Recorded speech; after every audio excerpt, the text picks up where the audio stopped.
Oh, I think we did it. There we are. Hopefully we are live. Thanks for your patience. If you are watching this live, we have had some technical difficulties is what they call it in the biz. Right, Scott? You know, this is just a normal business meeting because like every business meeting, it starts 5-10 minutes later once everyone arrives. You know what? That's a really good point. So hopefully this is live. Hopefully you're watching this live. If you are, let us know. We've been having some issues with LinkedIn connecting with the third party, and you have to use a third party to go live. So if this isn't live, we're still going to move forward this time, and we're going to make it a video and put it out there if we don't get it live. Sound good? Oh, yeah. I love it. You ready for you got your music started? Oh, can you hear it? I got it. You tell us who you are. All right. First up, we got Maria. Then Lori. Then Nate. And Richard. Hello, welcome. Thank you for our patience while we're figuring out technology. Hi. Sure. Well, you know, it's like an internal meeting. You know, like when you're internal, you're like, I'm going to shoot out 2 more emails. I'm going to pop in, and I'm not late until I'm 10 minutes late. So I think the same goes for this. I have great news. I have good news. We're live. We are live. There you go. So start getting your questions early in because we've been waiting for you guys. Where have you guys been? So we'll start this off with Maria, and what we're going to do is we're going to go around the clock here and talk to our guests who are business leaders in Kansas City. Both have been moving the needle civically and in the business community for multiple decades here in town. And so, Maria, can you kind of start off and tell us how you got to Kansas City and how you got to your organization today and what your organization does? So feel free to go on. Okay, great. So hi, everyone. Maria Maffrey. I am a principal and chief business development officer at BNIM. BNIM is an architecture planning design firm.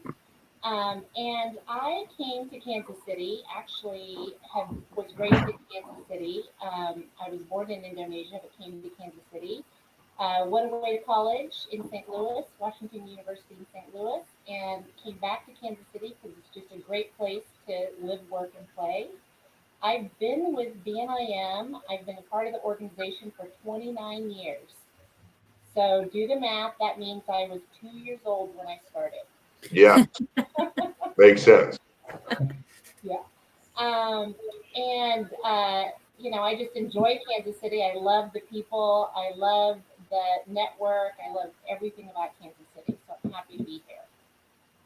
So Lori, tell us how you got to Kansas City, your company and organization. Yeah, I started my career as a TV news anchor, and that is what originally brought me to Kansas City. I was with Channel 41. My hometown is Wichita, Kansas, and I identified Kansas City as a market that I wanted to move to because it was a hip happening place to be even back then. I moved here in 1998. I wanted to raise my family here. And there were some opportunities that opened up for those of you who lived here back then. That is when there was all that shifting around with the networks, when there was that independent station, which was Channel 41, and then NBC and Fox switched affiliates, and Channel 4 became a Fox affiliate, and Channel 41 became an NBC. And so they were looking for new anchor teams, and that opened up an opportunity for me. So I became an anchor at Channel 41, and that's what brought me to town.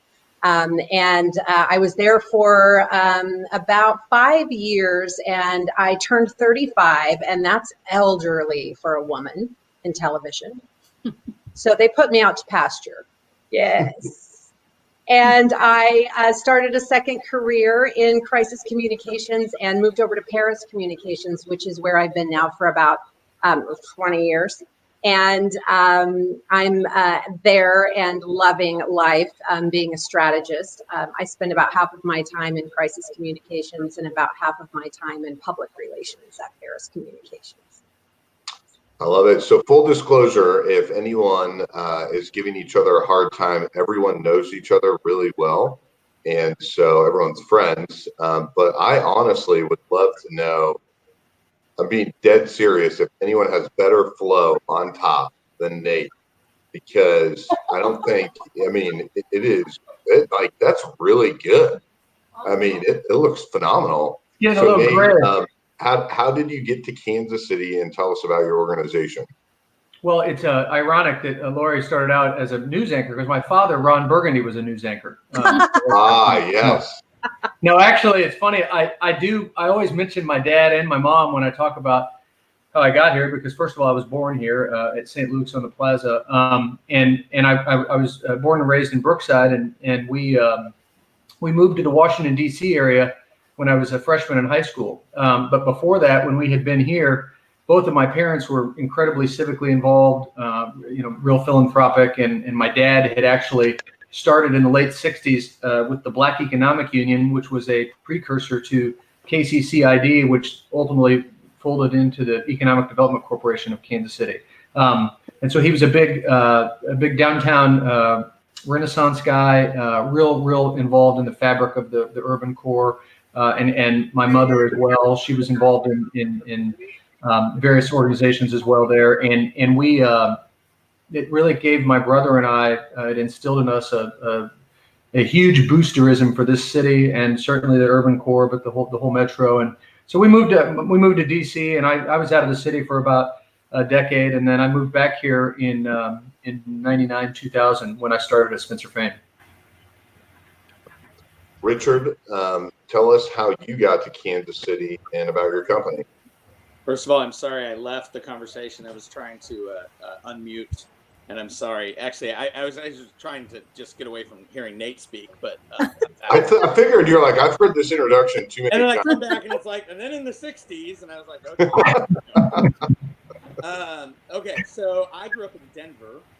So I came to Kansas City via the University of Kansas. I went there to study architecture.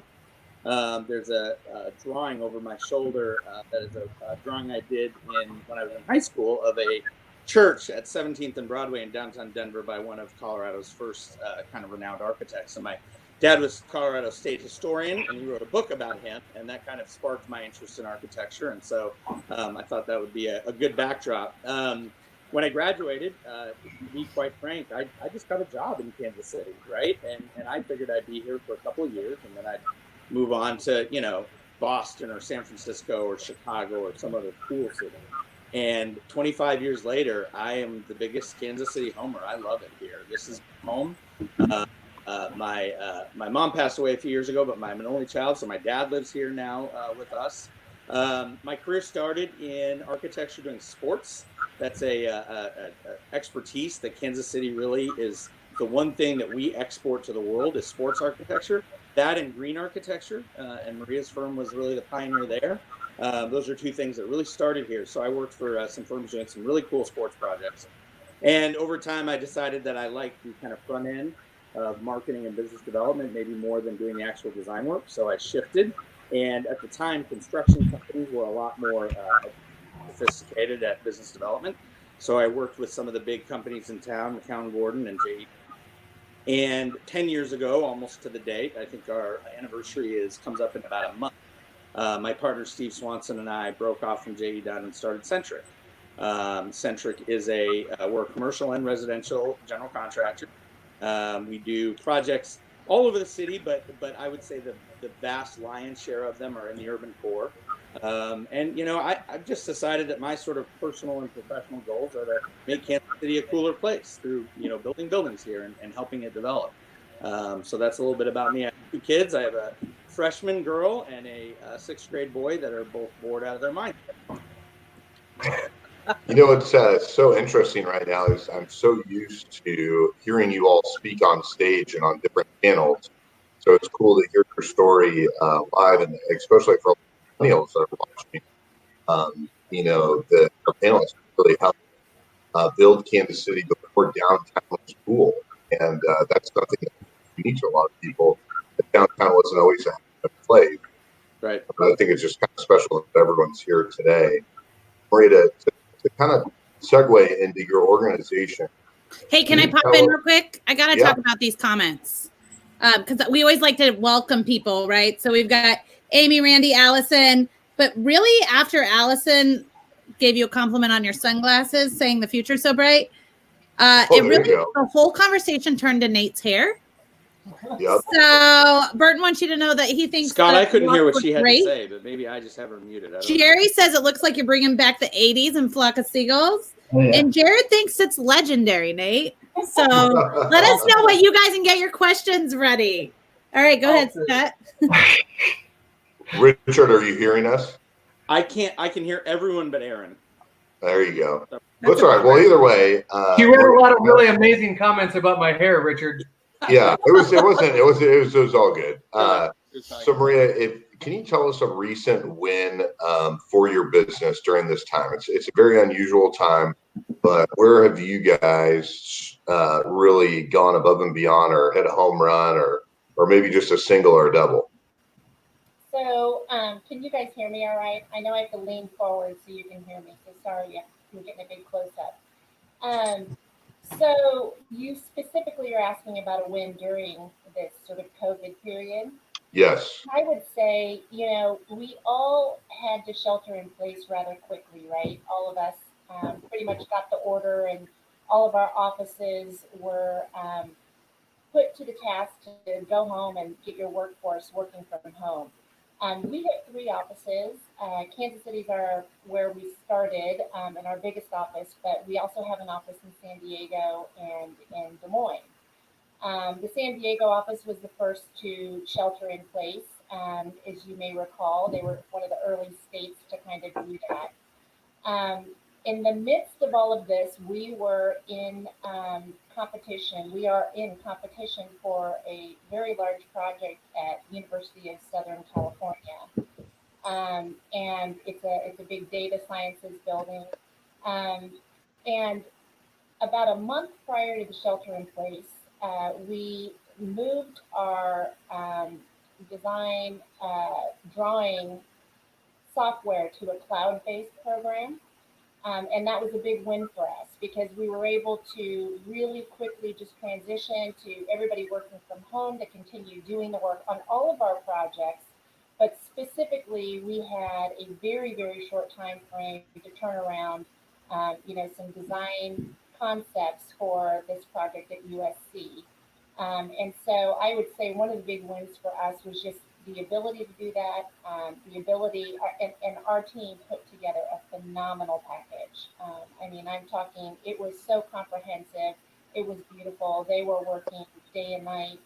And we fortunately had the infrastructure to be able to support that even during this crazy time. So I think while, everybody was sort of transitioning, we were still running full go blazing, and our teams have done a really remarkable job with that. We still are waiting to hear exactly if we were selected or not. That won't be until June, but we feel it's only us and 2 other firms, and we feel very strong about the work that our team has done. Lori, feel free to share multiple examples, because I'm assuming your phone was ringing off the hook. But what are some successes that you've had during this unique time? Yeah, our firm is very, very busy during this time because of the nature of our work in crisis communications. So much of the work that we do, we can't unfortunately talk about, but our clients are really on the front lines right now. They are essential businesses in this pandemic economy. So they are facing challenges, the likes of which their industries have never dealt with before. Their employees have never dealt with before, their management have never dealt with before, and just trying to communicate through all of those challenges. So we're helping them through every aspect of that. One thing I can talk about that we're very proud of is supporting in a pro bono way the Kansas City Relief and Recovery Fund, where a lot of the foundations in Kansas City got together and said, we want to be able to help Kansas City's most vulnerable. And many of you I know in this group on this broadcast today support so many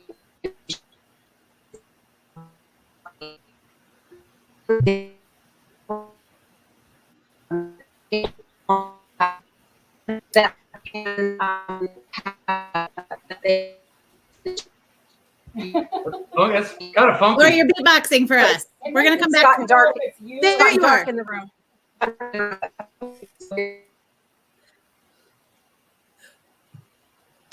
Let's come back to Lori.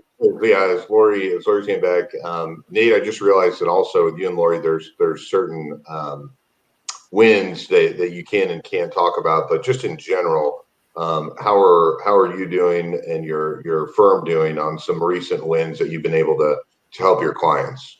And if you want to beatbox for us too, we're totally open to it. I will do that for sure at the end. I'm absolutely gonna do that. I think I'll talk about a couple of things, internal and external. I'll tell you, I've been really impressed with, our firm's been around for 140 years, and we've been blessed to have some really explosive and tremendous growth over the last 6 or 7 years under really great firm leadership. I have to commend those folks. And it's that growth has really been, this is platitudinal to say, but it's really, really hyper been culture driven, right? I mean, we haven't banged our gigantic law firm into another one. We've really been strategic about finding folks and bringing them in. And that, I think, effort and that work has always shown well, but it's really shown well in the last 6 to 8 weeks. Law firms are inherently really flat organizations. We get 300 lawyers and 150 or so partners, and so all of those folks are owners of the firm. But to watch what has happened with us in our industry, to get out in front of this, again, really impressed with firm leadership for taking steps on the IT side to make everything as seamless as possible for clients, but also for us and our staff, and to so far have been able to retain every single person's job at the company, and to continue to provide, just seamless client service. I think in the face of this has made me really, really happy. And so it's not really it's not a client-facing win. And as all of the folks on here know, I would usually be talking about that because that's a big part of what I do. But it really has made me proud. It's made me proud to be a member of the firm, and I think it's been great in terms of an outward-facing success story. Like Lori, I think probably the PR folks and the bankers and the lawyers have probably been about as busy as anybody. The bankers obviously helping people get through the CARES Act programs, and we have too. I mean, from navigating through all of the federal and state and local regulatory guidance and the legislation on the employment side with what the DOL has done and OSHA, through to figuring out how the SBA and the Treasury are going to implement the federal legislation on a lot of the care packages. I've just been really, really happy to watch us be able to pick up some of our clients that are just, obviously distraught, and help them kind of navigate that, figure out how they're going to handle employees, whether they're essential, which people there are essential. It's been a really good feel-good story, I think, for us, as I'm sure it has been for Lori, just to help people navigate this thing. Richard, one thing you were talking about is your 10-year anniversary coming up. And I just think it's kind of crazy to think that you created a top 10 player in your industry that you own in a recession. And so, unfortunately, we're going through something kind of crazy right now. How has your organization continued to thrive? And also, it's probably not that new to you either with what you've done in the past. So a couple of things. The first thing is we were really bummed to have to cancel our 10-year party, because if you've ever been to a Centric party, we know how to throw one. And party bus. So we will likely do an 11-year party, next year. So everyone be on the lookout for that invite. But we've been very fortunate. We've had great clients. We've had great partners in architecture firms, and Nate's firm does a lot of our legal work, and he's going to be mad at me for saying a lot rather than all. But, we've been really lucky to work with some of the the best kind of business people in Kansas City. We started our firm. Looking back on it, I'm not sure we would have. When you look back on hindsight, the month we started, June of 2010 was the worst construction spending month, in decades, right? I mean, it was the nadir, it was the bottom. But there's another way to look at that, and that is you can only go up from there. And so we started a company at the bottom, and we did it with new technology that was really structured on variable costs. I mean, a lot of mobile technology, things like that. So we didn't have a lot of this sort of legacy infrastructure and cost structure set up, and we were able to be more flexible and nimble and agile and really attack the market in a different way. And the companies we had worked with are amazing companies, but they the ones that have been around a long time can be attached to sort of the old ways of doing things, and we weren't. And that was a great thing for us to grow out of that recession. Now we're bigger, and we have a lot of people on our team, and we have a good backlog of work. But if we're going into something that's going to be like that again, I think we have new challenges ahead of us. You asked for the recent win, and I would say that the biggest win we've had is our people. We're considered essential, and we have to continue working on job sites.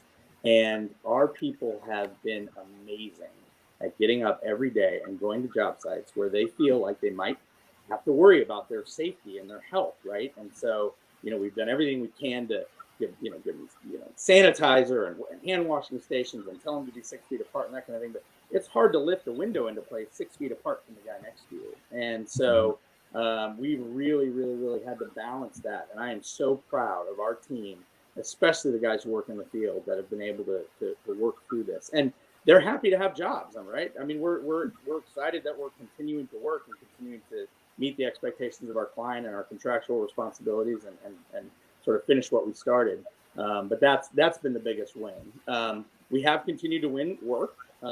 Actually, I thought going into this, we wouldn't even have RFPs or interviews or that kind of thing, but there have been, and we've done a couple on Zoom, and we were successful in one the other day, which was great. Just been communicating that to the team and making sure everybody realizes that we're still going, and we're going to come out of this thing, and we're going to be strong. I'm a little concerned about the stuff that might have happened a year from now, because we're not able to do the kind of business development and marketing activities today because of this. But right now, our freight train is full steam ahead. That is a great point about business development, because it's really not what you're doing today. It really shows up a year or two down the road. Lori, one question before we talk to Maria. You were talking about the foundation work that the family offices are doing together.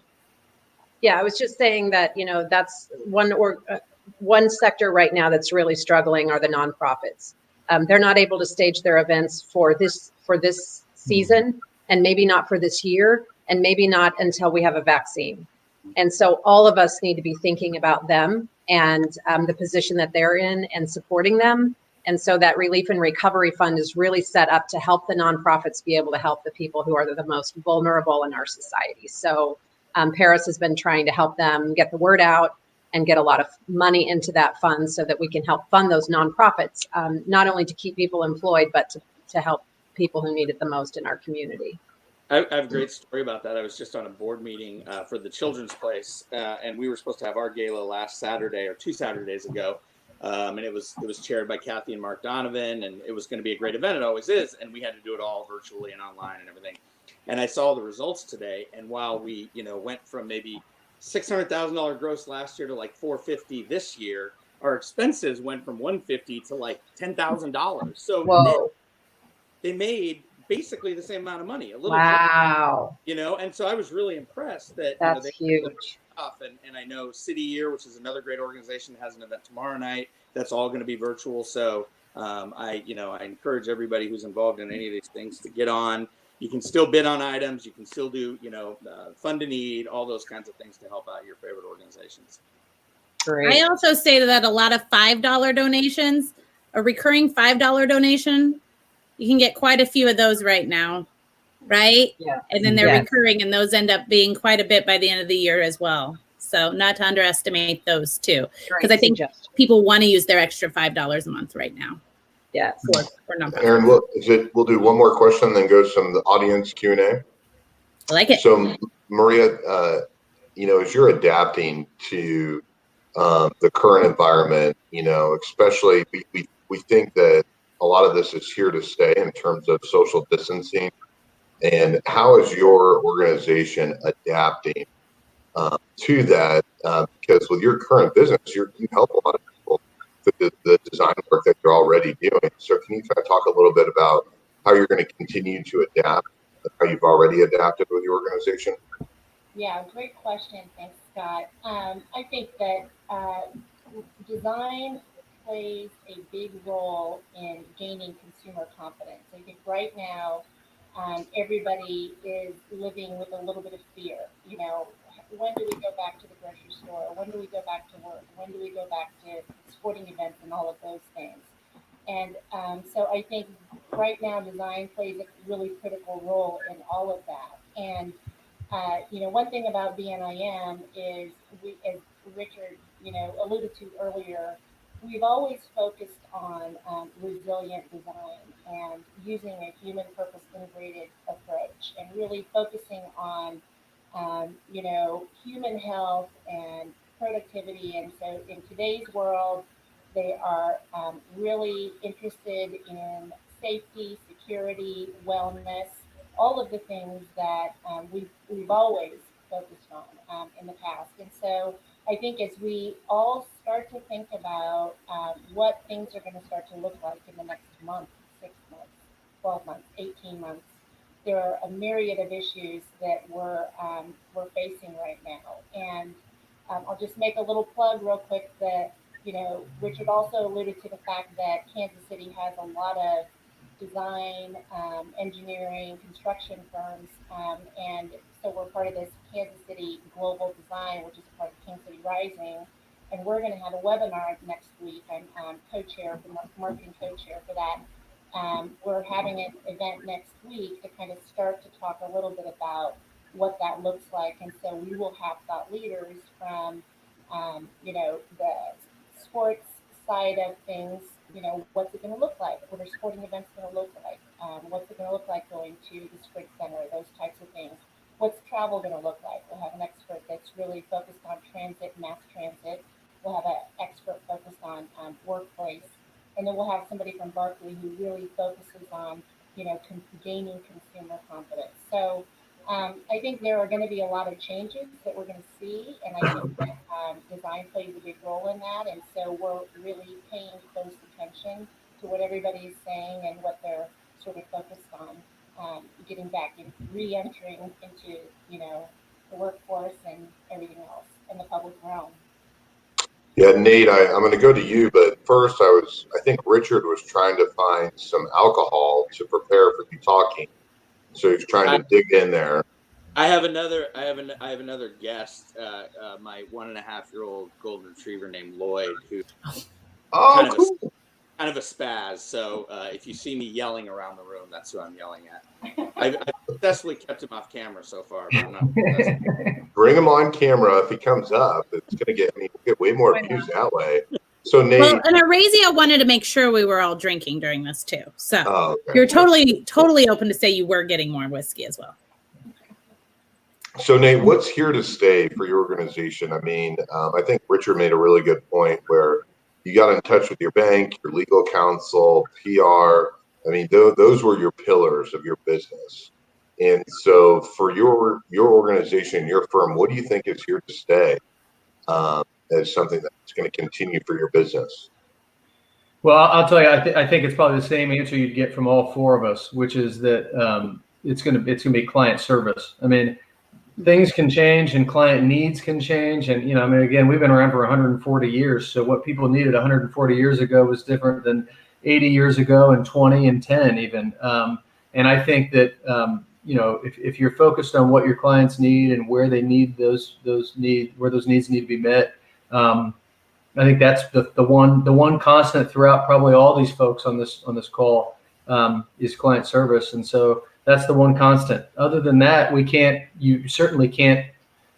say that anything else is going to not change. I think Maria was right. I think we're going to see a big shift in a whole bunch of things, and certainly the physical spaces that I think we're working in. I've talked to countless folks through this that have said things like, boy, we've really adapted and pivoted so quickly. We didn't think we'd be able to work from home so easily. And I think there's going to be a lot of organizations that start to use real estate differently, and that's going to present unique challenges for folks that are in commercial development and folks that are in landlord-tenant representation. There's going to be a whole bunch of stuff. I do think in our industry, I'm hopeful that we can come out of this thing early enough that the economy doesn't take too much of a hit, and that we're able to help folks continue to deploy capital in transactions and projects they're doing and acquisitions. But I do think that, unfortunately, I think there's going to be a lot of, I think when the dust settles, there's going to be a lot of worry and finger pointing and folks that need help and need to navigate through how they're going to deal with their own landlords or tenants or lenders or the government. And so I think for us, we're probably going to be busy helping people with that, but I hope we're just as busy helping people with stuff we were helping them with on February 1. Yeah, and just a quick plug for Aaron, Maria, Nate, Richard, and Lori. If anyone's looking to do business with your guys' organizations, I've never sent an email that hasn't been returned within the hour. And so I can only imagine the client service that you guys are giving to the folks that you work with. And that's kind of my business love language, is when people get back really quickly. I just know we work well with each other. Richard, what do you see for your organization in terms of growth in the future with this current environment? Is it going to be kind of the same old business, or how are you adapting to what's going on? I mean, we're adapting. Interestingly, our core business, we're going to be doing it as we've been doing it for the last 6 weeks, because we've just continued doing it. We're going to have to adapt to an office environment for the people who work in an office, just like we always have. But when I look forward to the work that we do, about a third of our portfolio multifamily projects, and we've talked for years now about has that been overbuilt in Kansas City or anywhere? And I'll tell you, given the current environment, I think that's a good market for us to be in right now, because I think that we may see a little bit of an economic downturn, and that'll actually be while it's not a great thing, that'll be a good thing for that multifamily market. The other thing that we've been really involved in is helping Blue Cross Blue Shield with a new product they brought to market called SpiroCare. And I know you're familiar with that, Scott, given what you do, but SpiroCare is a direct clinical provider. So in lieu of going to your doctor or a hospital system, you go to your insurer, and that's where you see the doctor. And we were just awarded the 8th SpiroCare. We built all of them. Nice. Mm-hmm. Yeah, and they have become a really great partner for us both ways. But it's been amazing, because as we've rolled them out, we've also rolled out the service to our employees and our team, and people love it.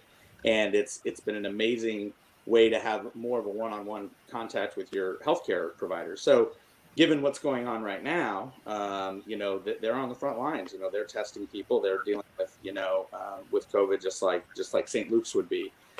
So I think healthcare obviously is a growth market for us. But Scott's heard me tell this story before. The thing I'm most jazzed about over the next probably 5 years in our firm is the work that we have lined up to do along Troost Avenue. As most of you know, Troost has been a dividing line in Kansas City, a racial dividing line and class and everything for probably 60 years, 70 years.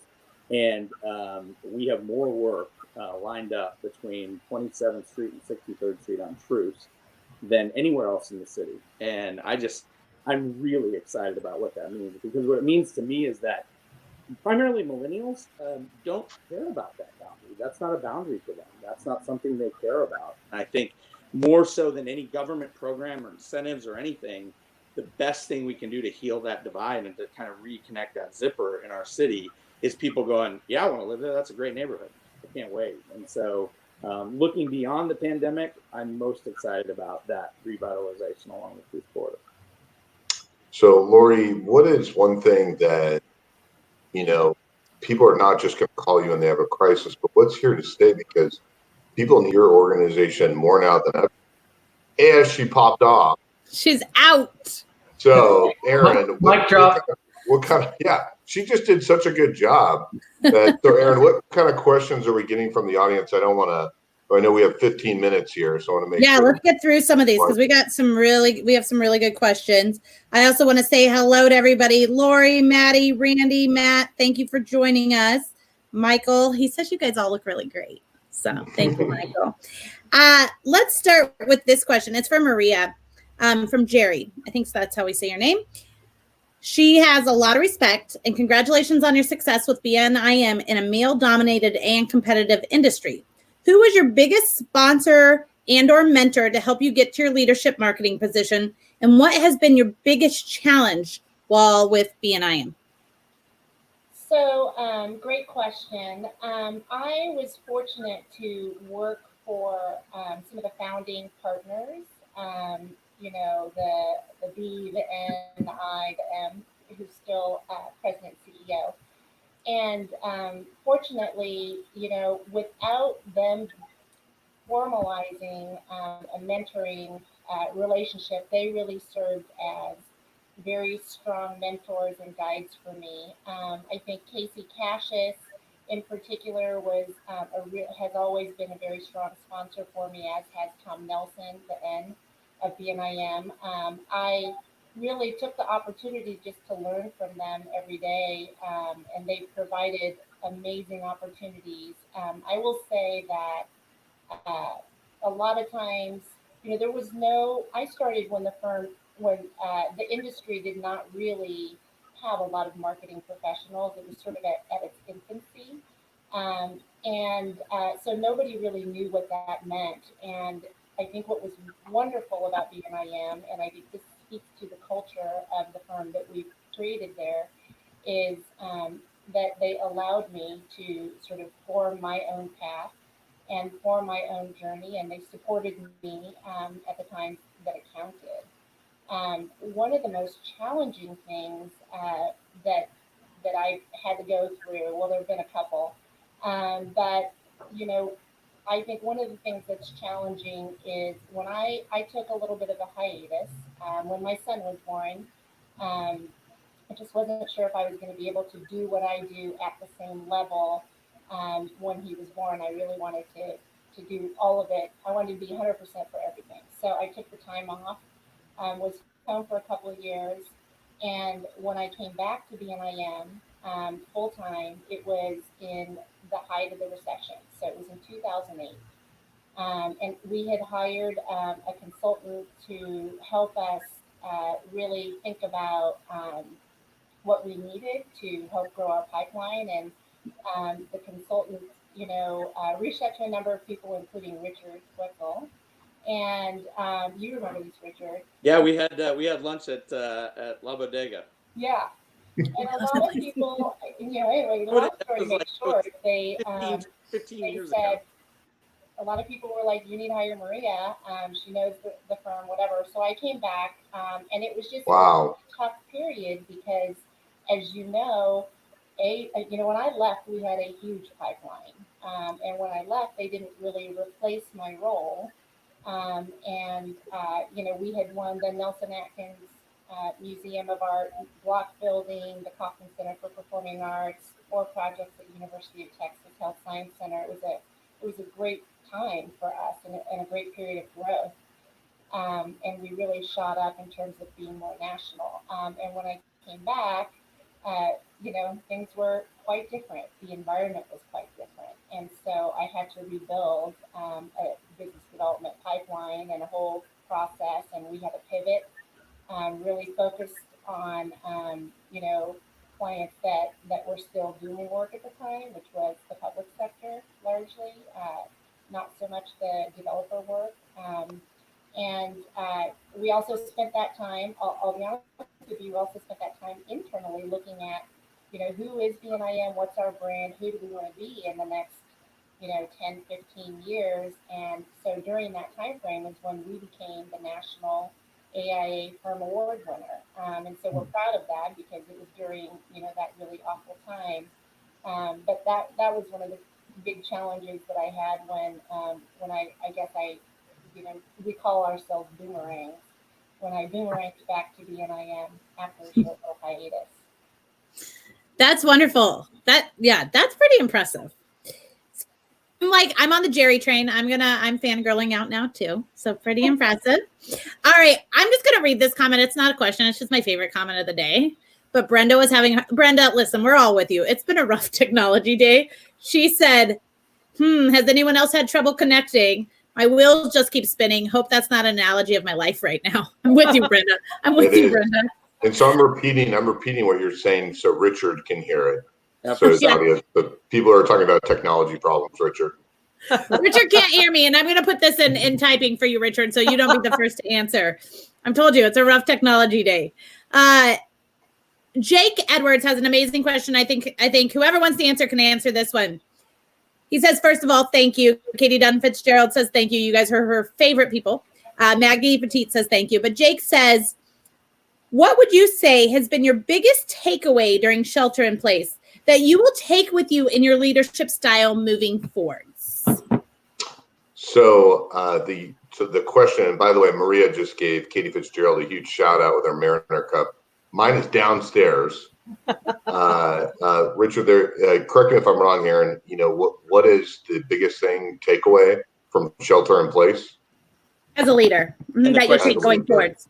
So let's start with Lori and then go to Richard. Lori, what is your biggest takeaway from this experience with shelter in place? I have in my employ at Paris a lot of young mothers and fathers. And I think number one is recognizing the incredible stress and strain that they are under in this time when they are homeschooling their kids and trying to balance the workload. And trying not to miss a beat. And I know what they're doing is they're being present as parents during the day, and they're carrying their workload into the sleeping hours.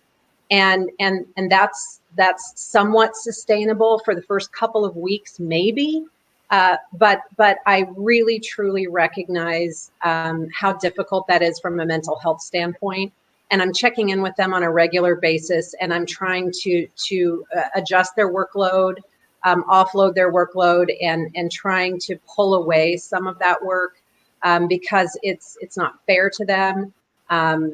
We need to recognize that we shouldn't be at the same productivity level, expecting the same productivity level out of our employees at this time.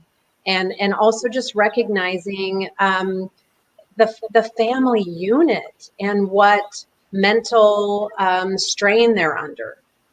So number one, that's first and foremost in my mind, and that's what keeps me up at night, worrying about them and what they're going through. My kids are raised.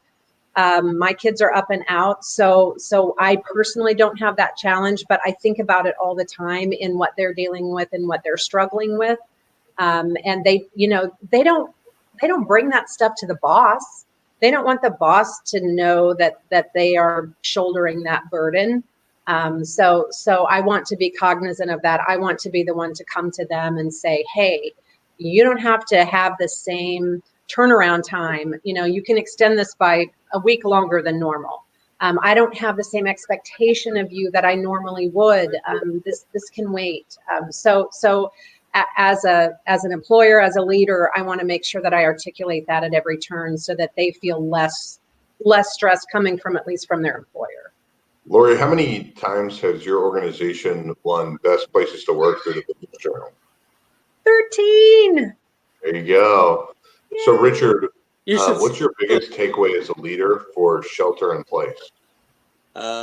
Well, I don't know. I'll maybe think about it as a leader. For myself, I have no doubt in my mind I'm an extrovert and I miss people.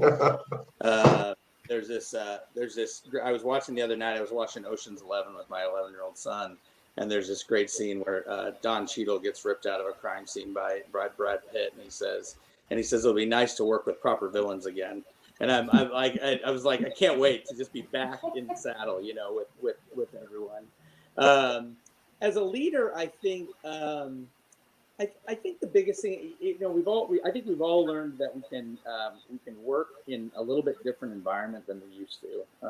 I think that, the sort of get up, go to work at 8 o'clock and leave at 5 is something that we've learned we don't necessarily need to do. But I think that there's different levels of motivation for people in the office. I think I've learned a lot about this sounds, kind of, you said platitudinal, Nate, the circadian rhythms. Like I know now when I'm efficient and when I'm not, and when I'm tired and when I'm not, in a different way than I did at the office. If I, I mean, I'm sure you guys have all found yourselves at sometimes going, you know what, I'm going to lay down for a little bit. I mean, in the afternoon and rest because I'm tired, and this isn't what. And you wouldn't do that at the office. You would never do that. And so I think maybe we've learned a little bit to trust our gut, have a little faith that in humanity that we're all going to get through this. I mean, this is something first time in all our lives that we're all facing the exact same thing. Every single human being on the planet. So it's not a war or a terrorist attack that's only affecting certain people, or a Challenger explosion or something like that. It's affecting everybody. And I think I think as leaders we need to know now that we've learned a lot about human beings and how we work and how we play and how we love and how we want to be together sometimes and then need to be isolated some other times. I just think we're smarter about ourselves. Nate, as a leader, what is your biggest takeaway with Shelter in Place and your leadership style?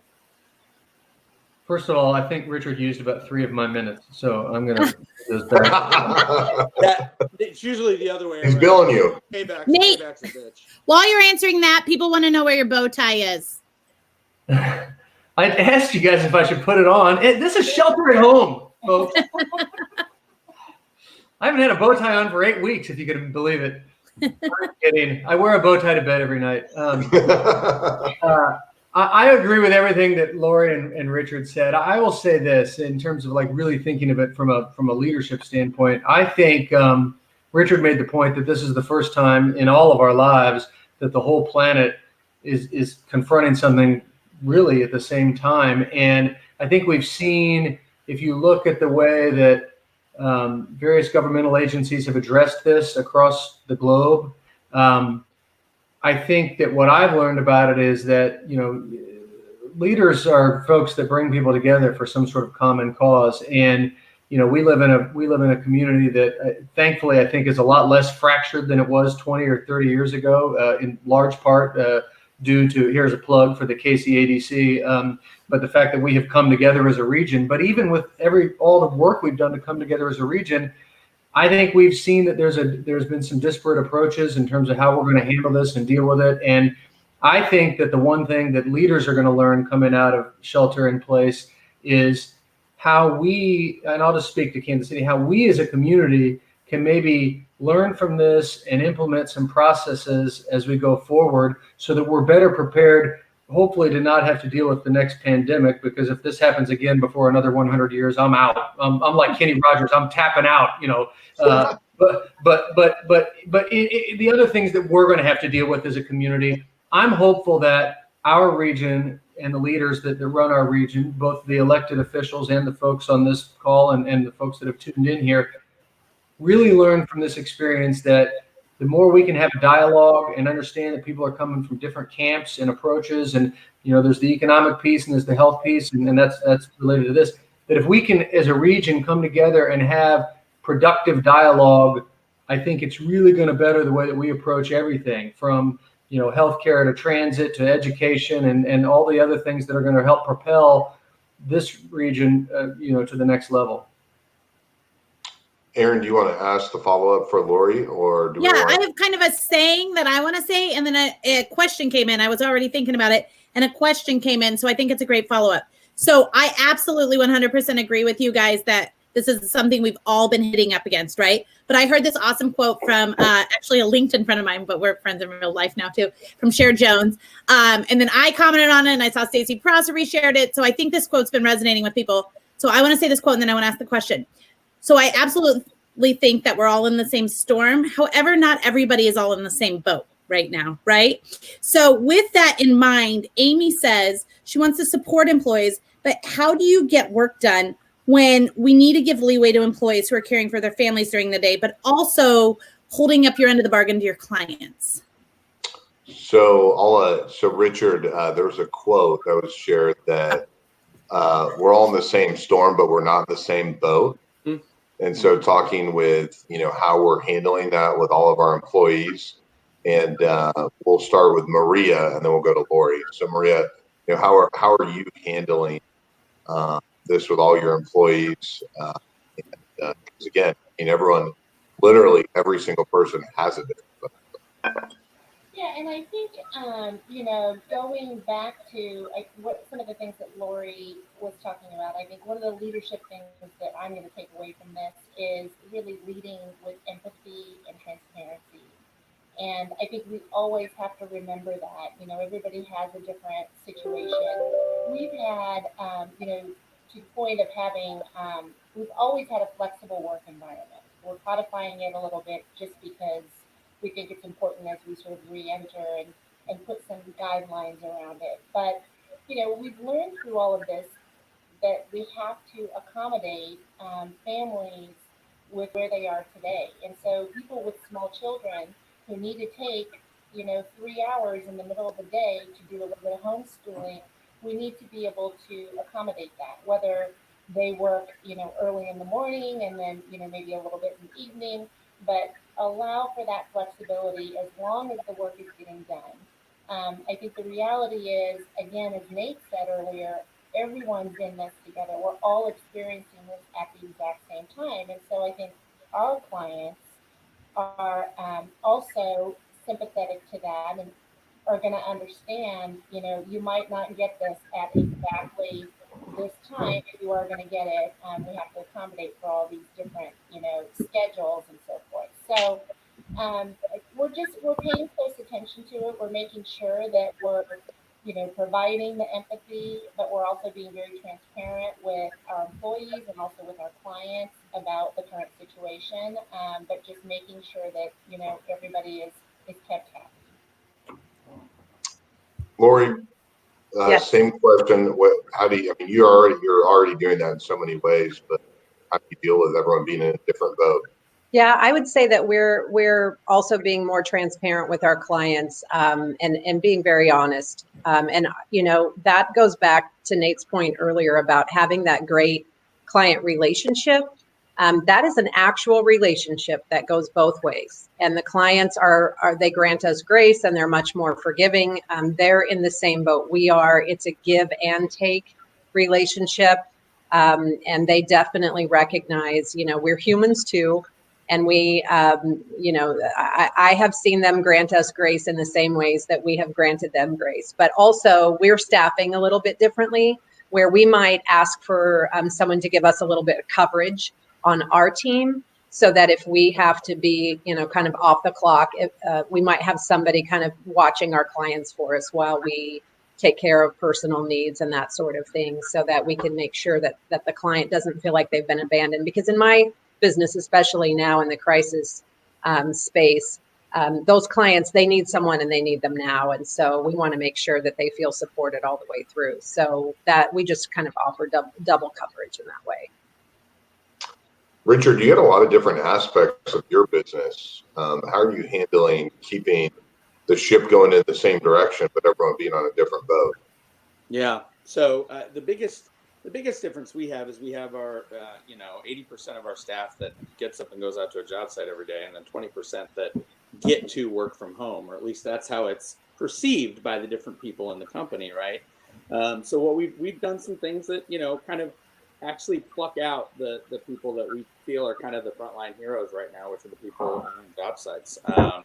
When this is all over, we're going to get them all a special piece of swag that basically says we were essential. You know, we worked through this. We've done some fun things. You know, a lot of our expenses for like marketing and that kind of stuff have kind of gone down or gone away. So we've reallocated some of those dollars. And 1 week we got everybody in the company a DoorDash gift card. You know, help feed your family one night from a local restaurant.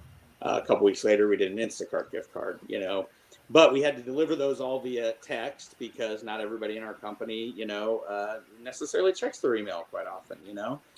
We've had to, for the first time, and I can't believe we haven't thought about it in the past, we've done all of our communication with our staff bilingual, so Spanish and English, which that's just, I got to be honest, mea culpa, that hadn't been something that had occurred to us before because so much communication was done just, you know, boss to, you know, carpenter or laborer, that kind of thing in the field. And now we're like, no, this is serious health information that really is affecting people. They're going to be forwarding it to their family and everything. So we've had to do that. And I think that's going to be something we continue to do forever. So yeah, same storm, different boat is really true. But I'll tell you, I feel grateful, and I think everyone at Centric feels grateful that we're still working. There are a lot of people that the boat they're in means they're out of a job, or their restaurant they were working at shut down, or they drove for Uber and nobody's taking Uber anywhere anymore. I mean, the whole service economy has just taken a huge blow.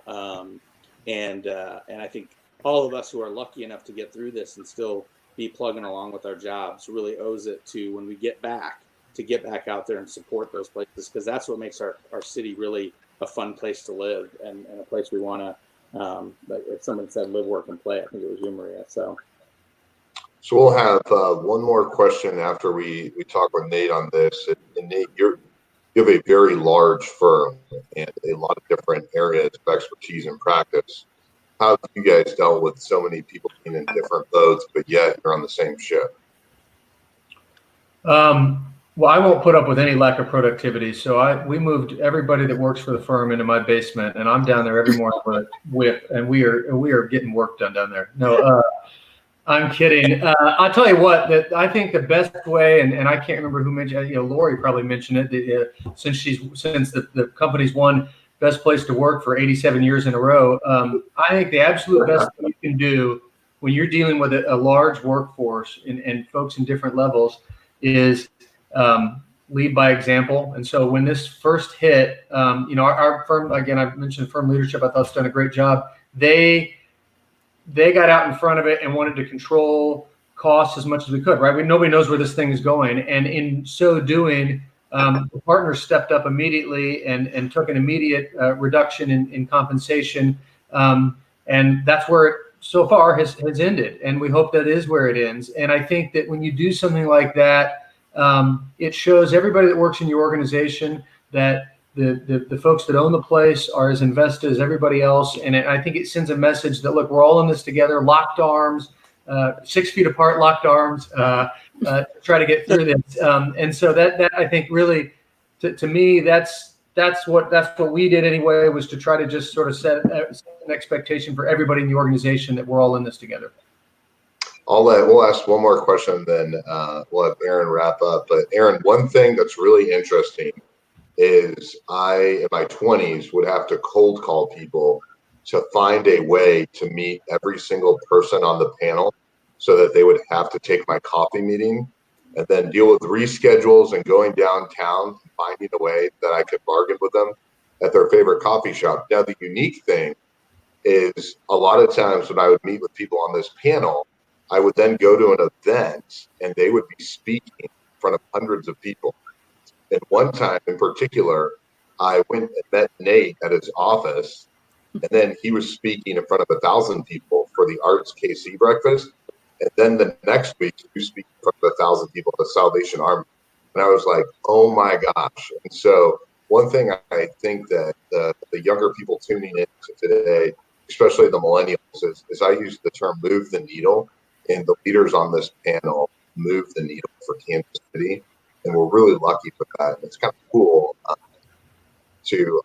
for people that usually don't have access to the executives on this panel to hear everything that they're doing, and also encourage them to connect with you all on LinkedIn and follow what you're doing. So Maria, you cannot do drink in the kitchen. It's a food, because everyone's going to say wine and whiskey, but it has to be a food. One word. Whether it's Oreos or whether it's ice cream or whether it's potato chips, what is your kryptonite in the kitchen? Potato chips. Potato chips are my kryptonite. Potato chips. Nate, what is your kryptonite? Personal chef, and so when Nate makes this sausage and pepper pasta, that's my kryptonite. So, yeah. Nate, what is your kryptonite in the kitchen? That was actually a very nice thing to say, Richard. I appreciate it was a very nice thing to say. Although there was that slight thing that you come over to serve me dinner. That was part of that as well. That's true. Lori's out again. Lori doesn't eat food in the kitchen. I tell you what, the kryptonite is for me is whatever's in that bag that's left over that I picked up at the Peanut at 50th in Maine later on that night. Oh my gosh, yeah, absolutely. Well, if Lori pops back on, we'll ask her that question. Although Lori's not on, can I say a different one? Yeah. Because I want to put a little plug in because I got my little fix today, but really my kryptonite is Selena Tio's, the Belfry's chicken firecrackers, and it's on the menu today. I'm super excited to have that. Nice. that's a good plug.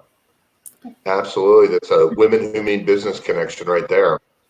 So as Lori pops on, 6 of those with the Mariner Cup, and I know. she's done a good job with her women who mean business. We're gonna host another, like, you guys are. We're gonna do a cooking show after this. yeah, Sound absolutely, good? we're gonna have Centric Projects is going to be the new sponsor. We're just going to put it on everyone's cup. So We're totally open to taking sponsors too.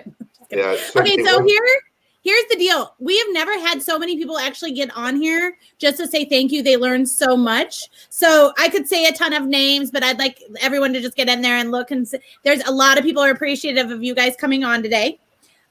Next week, we're right up against time. So next week, for all our viewers, you need to get on right at 3. We will be on right at 3 because we have just a half an hour show next week. Who's our guest, Scott? Quentin Lucas. You might have heard of him, the mayor of Kansas City. So he is going to come on. We were lucky to get a half an hour of his time. So you need to get on and ask your questions right away if you want them heard. We'll be quick on our talking. Lori's here to answer her food question real quick.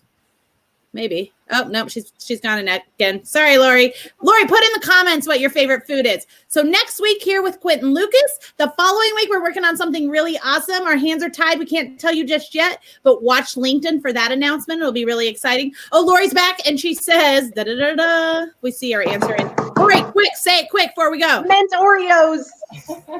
Yeah. Thank you so much for joining us, and we will see you next week.